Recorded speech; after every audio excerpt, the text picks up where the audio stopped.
ನಮಸ್ಕಾರ ಸ್ನೇಹಿತರೆ. ವರಮಹಾಲಕ್ಷ್ಮಿ ವ್ರತವು ಮಹಿಳೆಯರಿಗೆ ಅತ್ಯಂತ ವಿಶೇಷವಾದ ಹಬ್ಬಗಳಲ್ಲಿ ಒಂದಾಗಿದೆ. ಈ ದಿನ ಮಹಾಲಕ್ಷ್ಮಿ ದೇವಿಯನ್ನು ಭಕ್ತಿಯಿಂದ ಪೂಜಿಸಿ ಕುಟುಂಬದ ಸುಖ, ಶಾಂತಿ, ಆರೋಗ್ಯ, ಐಶ್ವರ್ಯ ಮತ್ತು ಸಮೃದ್ಧಿಗಾಗಿ ಪ್ರಾರ್ಥಿಸಲಾಗುತ್ತದೆ.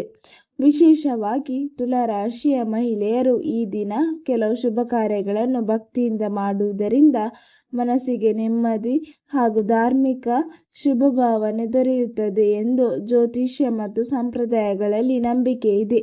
ಹಾಗಾದರೆ ವರಮಹಾಲಕ್ಷ್ಮಿ ಹಬ್ಬದಂದು ತುಲಾರಾಶಿಯ ಮಹಿಳೆಯರು ಮಾಡಬೇಕಾದ ಆ 5 ಅತಿ ಮುಖ್ಯ ಕೆಲಸಗಳು ಯಾವುವು? ಬನ್ನಿ ತಿಳಿದುಕೊಳ್ಳೋಣ. 1. ಮನೆಯನ್ನು ಸ್ವಚ್ಛಗೊಳಿಸಿ ಪೂಜಾ ಸ್ಥಳವನ್ನು ವಿಶೇಷವಾಗಿ ಅಲಂಕರಿಸಿ. ವರಮಹಾಲಕ್ಷ್ಮಿ ಹಬ್ಬದಂದು ಮೊದಲನೆಯದಾಗಿ ಮನೆಯನ್ನು ಸ್ವಚ್ಛವಾಗಿಟ್ಟುಕೊಳ್ಳುವುದು ಮುಖ್ಯ. ವಿಶೇಷವಾಗಿ ಮನೆಯ ಪೂಜಾ ಸ್ಥಳವನ್ನು ಶುಚಿಗೊಳಿಸಿ ರಂಗೋಲಿ ಹಾಕಿ ಹೂವುಗಳಿಂದ ಅಲಂಕರಿಸಿ ದೀಪವನ್ನು ಬೆಳಗಿಸಬೇಕು. ತುಲಾರಾಶಿಯ ಅಧಿಪತಿ ಶುಕ್ರ. ಶುಕ್ರನು ಸೌಂದರ್ಯ, ಶುಚಿತ್ವ, ಅಲಂಕಾರ ಮತ್ತು ಐಶ್ವರ್ಯದೊಂದಿಗೆ ಸಂಬಂಧ ಹೊಂದಿದ್ದಾನೆ ಎಂದು ಜ್ಯೋತಿಷ್ಯದಲ್ಲಿ ಪರಿಗಣಿಸಲಾಗುತ್ತದೆ.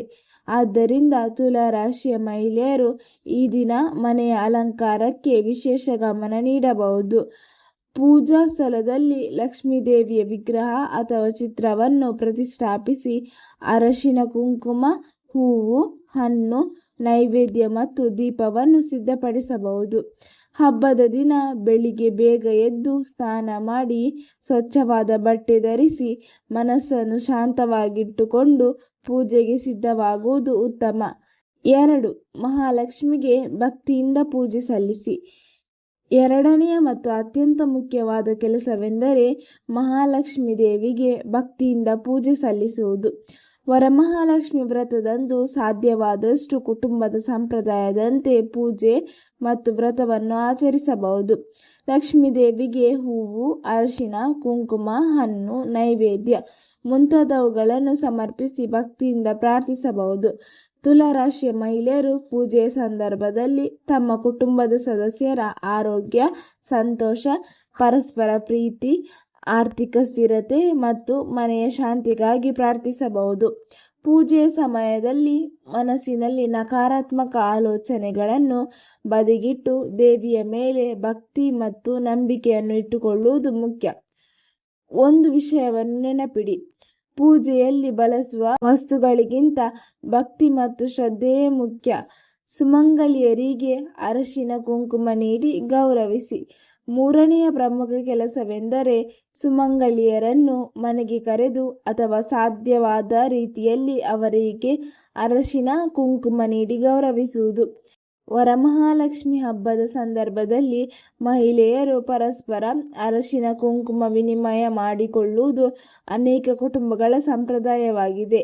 ನಿಮ್ಮ ಮನೆಯ ಆಚರಣೆ ಮತ್ತು ಕುಟುಂಬದ ಸಂಪ್ರದಾಯಕ್ಕೆ ಅನುಗುಣವಾಗಿ ಇದನ್ನು ಮಾಡಬಹುದು.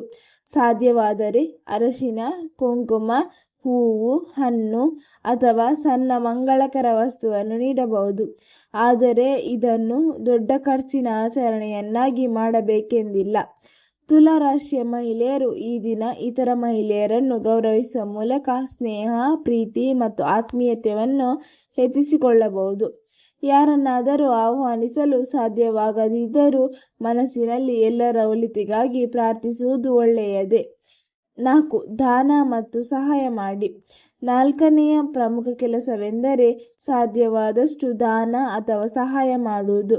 ವರಮಹಾಲಕ್ಷ್ಮಿ ಹಬ್ಬದಂದು ಬಡವರಿಗೆ, ಅಗತ್ಯ ಇರುವವರಿಗೆ ಅಥವಾ ಹಸಿದವರಿಗೆ ಆಹಾರ ನೀಡುವುದು, ಬಟ್ಟೆ ನೀಡುವುದು ಅಥವಾ ನಿಮ್ಮ ಸಾಮರ್ಥ್ಯಕ್ಕೆ ಅನುಗುಣವಾಗಿ ಸಹಾಯ ಮಾಡುವುದು ಉತ್ತಮ ಮಾನವೀಯ ಕಾರ್ಯ.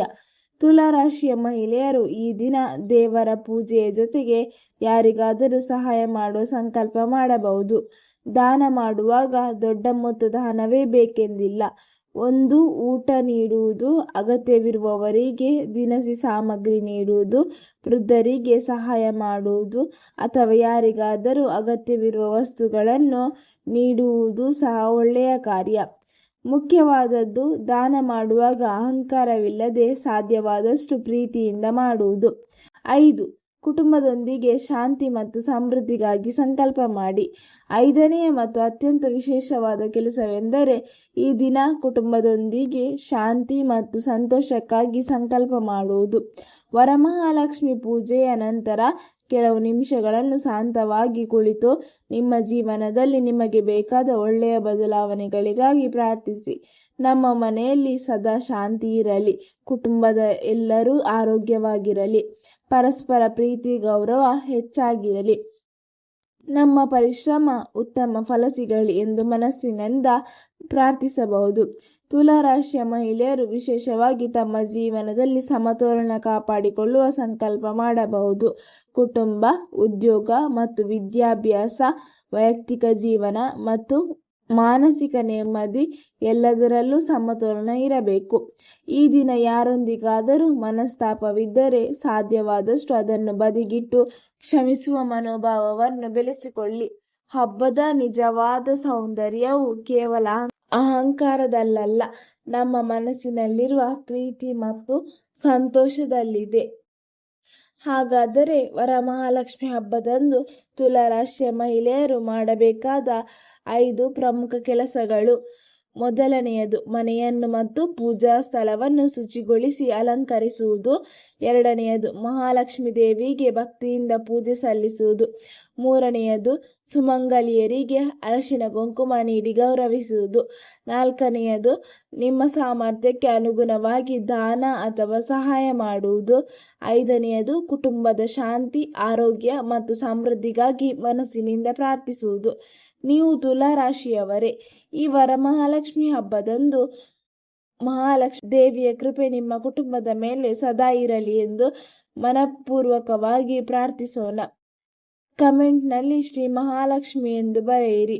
ನಿಮ್ಮ ಮನೆಯಲ್ಲಿ ಸದಾ ಸುಖ, ಶಾಂತಿ, ಆರೋಗ್ಯ ಮತ್ತು ಸಮೃದ್ಧಿ ನೆಲೆಸಲಿ. ವಿಡಿಯೋ ಇಷ್ಟವಾದರೆ ಲೈಕ್ ಮಾಡಿ. ಇಂತಹ ಭಕ್ತಿಯ ಮತ್ತು ಜ್ಯೋತಿಷ್ಯದ ಮಾಹಿತಿಗಾಗಿ ನಮ್ಮ ಚಾನಲನ್ನು ಸಬ್ಸ್ಕ್ರೈಬ್ ಮಾಡಿ. ಶ್ರೀ ಮಹಾಲಕ್ಷ್ಮಿ ದೇವಿಯ ಕೃಪೆ ಎಲ್ಲರ ಮೇಲೂ ಇರಲಿ. ಧನ್ಯವಾದಗಳು.